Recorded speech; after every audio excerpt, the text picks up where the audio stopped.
When we talk about migration for bears, their seasonal movement has a lot to do with a bear's home range. Home range is the area a bear uses to acquire what it needs to survive season by season: food, shelter, mates, a place to raise their young successfully. Males tend to have a larger home range than females, and females tend to stay closer to home or what they consider familiar territory. The benefits of staying close to what they know is that they know they can access food there. So using the Brooks River as an example, this is where a young bear was taught, how and where to successfully fish. This is where a young bear was shown by its mother how to survive. And a female bear may choose to stay closer to this area that she's familiar with as she gets older, because she knows from experience, her own mother, that she can raise a family there herself.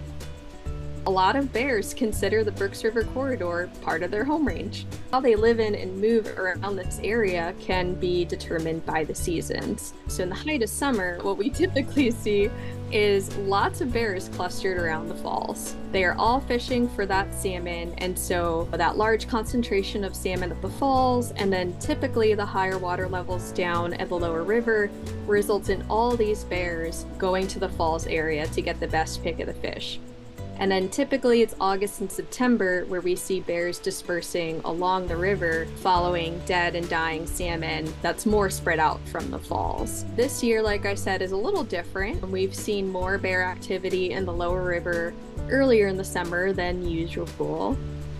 It could be because, we started off the season with lower water levels. We aren't experiencing that as much now, but we did start off the season that way. So a lot of bears could have just learned to fish the lower river since it was better earlier this season to get salmon at.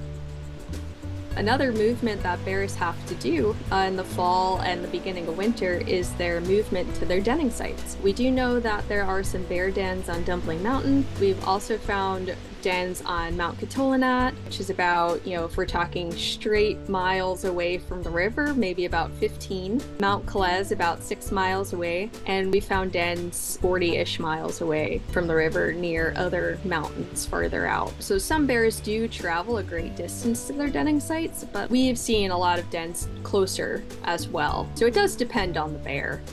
And they also use other areas, other creeks and rivers and streams to get salmon at. They don't only use the Brooks River. They may choose not to fish at Brooks Falls and go somewhere else if they want to avoid competition.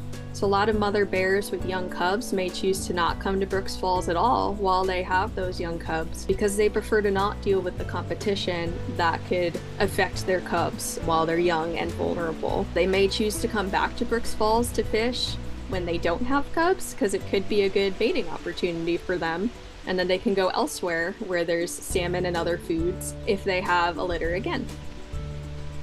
And salmon, like I said, don't just come to Brooks River, they go to other places.